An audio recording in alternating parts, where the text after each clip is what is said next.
Hello student, कैसे हैं आप सभी। मैं ठीक हूँ एंड आई होप आप सभी भी अच्छे होंगे। लास्ट टॉपिक हमने एंटासिड देख लिया था और एंटासिड में आज हम पढ़ने वाले हैं एल्युमिनियम हाइड्रोक्साइड। उसके पहले एंटासिड को मैं एक बार डिफाइन कर देती हूँ कि एंटासिड ऐसे सब्सटेंस होते हैं जो कि रिएक्ट करते हैं हमारे गैस्ट्रिक एसिड। और हमारा गैस्ट्रिक एसिड क्या होता है? हाइड्रोक्लोरिक एसिड होता है, HCl होता है। तो वो उससे रिएक्ट करके जो एसिडिटी होती है ना, उसको कम कर देते हैं और बेस, क्योंकि एंटासिड वीक बेस होते हैं तो न्यूट्रल कर देते हैं, जिसके वजह से अब एसिडिटी हुई है तो हमें दर्द होगा, हार्ट बर्न होता है, मरोड़ उठते हैं, तो वो कम हो जाता है, सप्रेस होता है और हमको एक सिम्पटोमिक रिलीफ मिलता है। ठीक है, तो एंटासिड हमने कर लिया था। आज हम पढ़ेंगे अल्युमिनियम हाइड्रोक्साइड जेल। एंटासिड ही है तो आज उसको ध्यान से देखते हैं। अल्युमिनियम हाइड्रोक्साइड जेल क्या होता है ये? तो ये एक्वस वाइट सस्पेंशन होता है। सस्पेंशन क्या बताया था मैंने?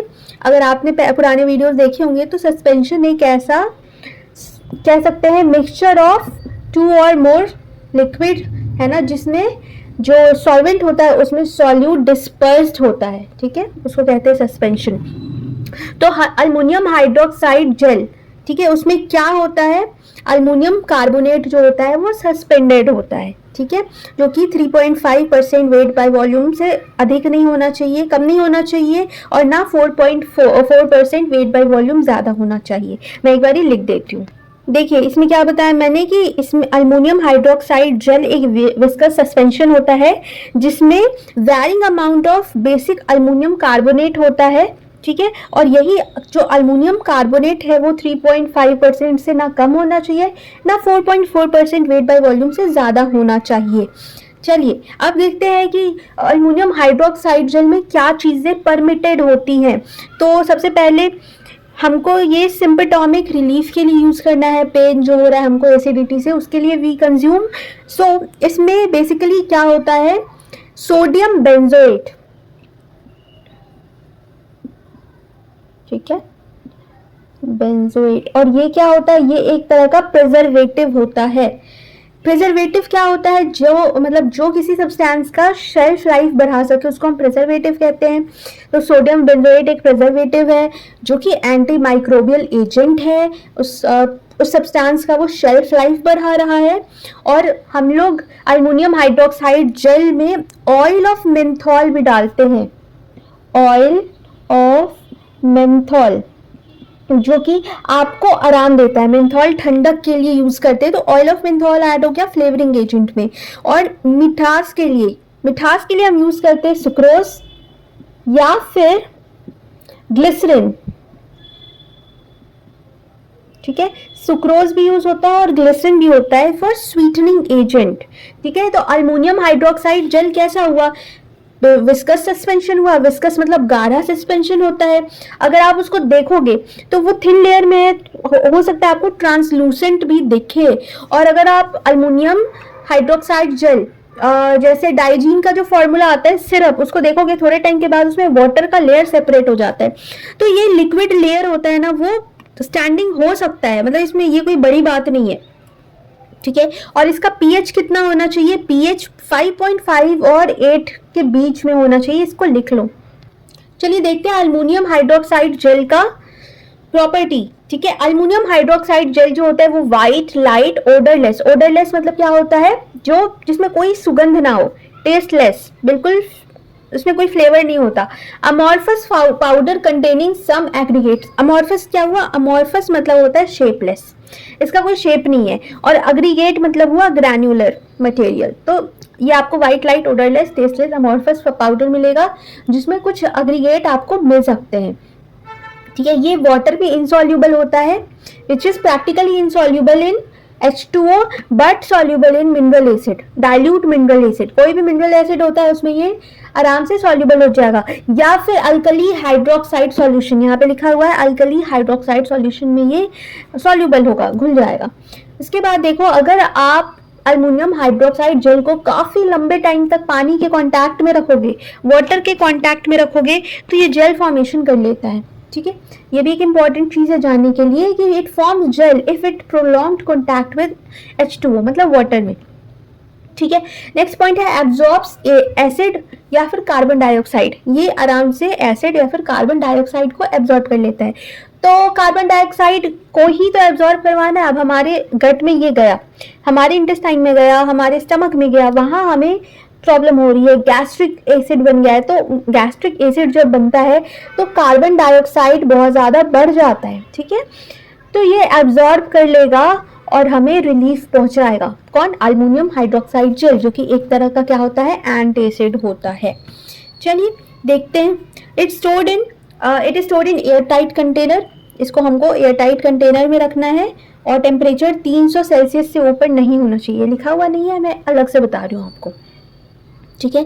तो एक बहुत इंपॉर्टेंट चीज़ है, अभी बताती हूँ कि क्या होता है कि प्रेजेंस, जब अल्कली का प्रेजेंस होता है तो अल्मोनियम हाइड्रोक्साइड जो है वो एसिड की तरह बिहेव करता है, और जब एसिडिक मीडियम होता है तो ये एक वीक बेस की तरह रिएक्ट करता है, बिहेव करता है। चलिए मैं इसको एग्जाम्पल के थ्रू समझाती हूँ आपको। चलिए देखते हैं कि कैसे ये अल्कली में एसिड की तरह बिहेव कर रहा है, कैसे एसिडिक मीडियम में ये वीक बेस की तरह रिएक्ट करता है। तो जैसे कि AlOH3, ठीक है, इसको हमने करवाया तो 3 और H प्लस बाहर आ गया, प्लस AlO-, ठीक है। यह हो गया आपका एक फार्मूला। देखो यहाँ पे अल्कली में ये एसिड की तरह बिहेव कर रहा है, और एसिडिक मीडियम में भी सेम है। देखो एसिडिक मीडियम में AlOH3 है ना, और यहाँ पे Al3 प्लस ये हो गया, और फिर यहाँ पे 3OH- बाहर आ गया। तो ये देखो अल्मोनियम हाइड्रोक्साइड जेल जो होता है वो एक आइडियल बफर होता है। पीएच इसमें ये एक एम्फोटेरिक कैरेक्टर का होता है, ठीक है, जब इसका पीएच 3 से 5 के रीजन में होता है। तो ये भी एक इम्पॉर्टेंट पॉइंट है, एग्जाम में आप इसको लिखेंगे तो आपका जो एक प्रेजेंटेशन है वो काफ़ी स्ट्रांग हो जाएगा। आप जो लिख रहे हो इसके थ्रू, तो ये ज़रूर लिख के आना। और टेस्ट ऑफ प्योरिटी कैसे टेस्ट होता है, कैसे टेस्ट ऑफ प्योरिटी हम करते हैं, तो इसके लिए अल्कलिनिटी का चेक करना बहुत ज़रूरी है। अमोनियम सॉल्ट है या नहीं, आर्सेनिक है या नहीं, हैवी मेटल है या नहीं, मतलब टेस्ट ऑफ प्योरिटीज क्या क्या क्राइटेरिया पे होती है। जैसे सल्फेट की टेस्टिंग है ना, माइक्रोबियल लिमिट क्या है, माइक्रोब्स तो नहीं हो रहे हैं, अपीयरेंस कैसा है, जैसा अपीयरेंस होना चाहिए वैसे ही। अगर इसकी विस्कोसिटी में कोई प्रॉब्लम है, क्या पता विस्कस नहीं हो, तो वो भी एक क्राइटेरिया है उसका।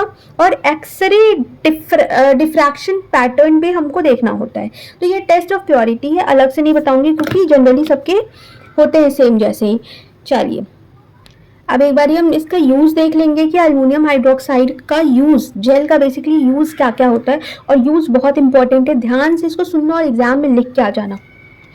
तो aluminium hydroxide gel externally use होता है, ठीक है। हम माइल्ड एस्ट्रिंजेंट का यूज़ ले सकते हैं, माइल्ड एस्ट्रिंजेंट या फिर डेसिकेंट।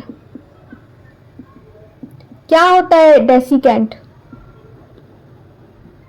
पहले जानते हैं माइल्ड एस्ट्रिंजेंट क्या होता है। तो आपने देखा होगा टोनर वगैरह होता है ना, एस्ट्रिंजेंट होता है, वो क्या करता है, एक्सेस ऑयल को रिमूव करता है, ये डेब्रिस को रिमूव करता है, माइल्ड एस्ट्रिंजेंट है ना। और डेसिकेंट क्या होता है, डेसिकेंट ऐसा सब्सटेंस है जो वाटर को क्या करता है, एब्जॉर्ब करता है, एब्जॉर्ब्स H2O, वाटर एब्जॉर्ब करके अगर वो मतलब ड्राइंग को वो प्रमोट कर रहा है, ठीक है। तो एक चीज तो ये हो गया। दूसरा कि ये सिलिकोसिस थेरेपी में दिया जाता है इनहेलेशन के थ्रू, ठीक है, to treat silicosis.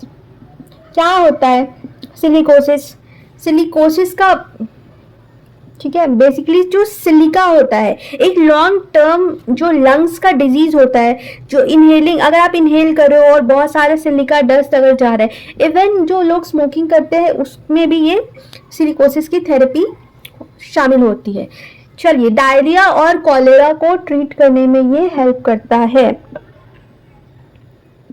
Diarrhoea and cholera इसको ट्रीट करता है।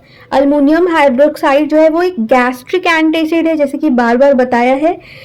तो ये अपना पीएच जो है वो रेज कर देता है और एसिड को क्या करता है, कम कर देता है, जिससे डैमेज जो है वो कम होते हैं, ठीक है। और इसको हम एक फॉस्फेट बाइंडर के रूप में भी इसको कह सकते हैं। पता है फॉस्फेट बाइंडर क्या होता है?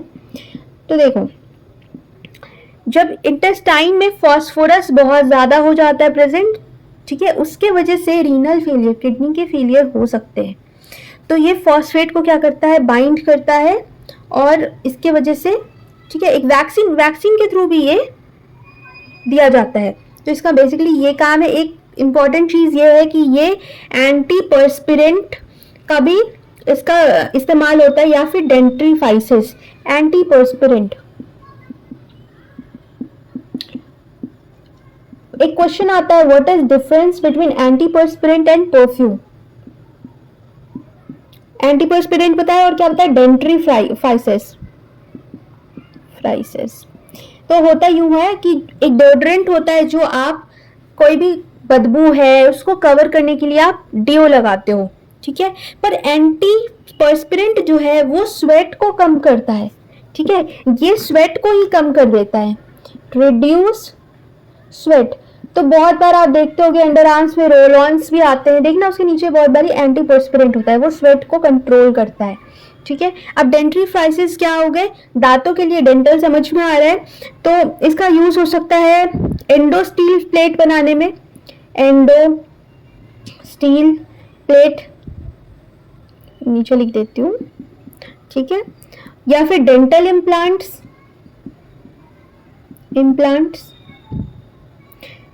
ठीक है, तो ये भी बन जाता है।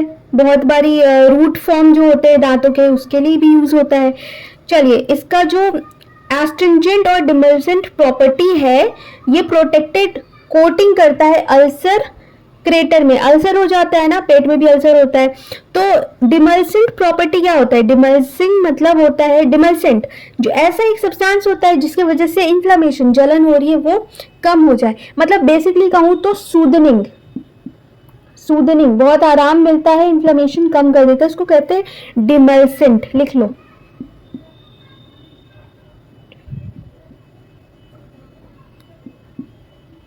डिमल्सेंट को कहते हैं, ठीक है, जो इन्फ्लेमेशन को कम करता है, ठीक है। और एक और काम है अल्युमिनियम हाइड्रोक्साइड का कि ये टॉक्सिन्स को क्या करता है? एब्जॉर्ब कर लेता है, ठीक है, लिख लेना, इट एब्जॉर्ब्स टॉक्सिन्स, ठीक है। टॉक्सिन्स को ये क्या करता है? एब्जॉर्ब कर लेता है, और इसके वजह से हमको बहुत आराम मिलता है।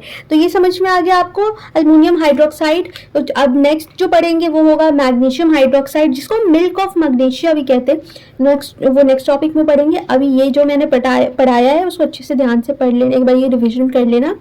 और ये एक एंटासिड था, और एंटासिड से रिलेटेड जो भी मेडिसिन आपको नॉलेज में है, आप नहीं भी नॉलेज है तो एक बार गूगल करके और ज़रूर उसका इंग्रेडिएंट्स देखना, उसमें क्या होता है क्या नहीं, और नोटबुक में ज़रूर उसका एक नोट बना लेना, तभी कभी भी फ्यूचर में आपको ज़रूरत हो तो आपको याद रहे उससे। एक बेसिकली आप जब प्रैक्टिकली किसी चीज़ को देखते हो ना, तो उसका एक अलग दिमाग पे आता है। तो चलो, चैनल को लाइक कर देना, सब्सक्राइब कर देना। वीडियो पसंद आई हो तो एक बार रिवाइज ज़रूर करना, पुराने टॉपिक को भी उठा के देख लेना, एग्जाम पर्पज से बहुत अच्छा रहेगा। चलते हैं, मिलते हैं नेक्स्ट टॉपिक में, तब तक के लिए बाय बाय।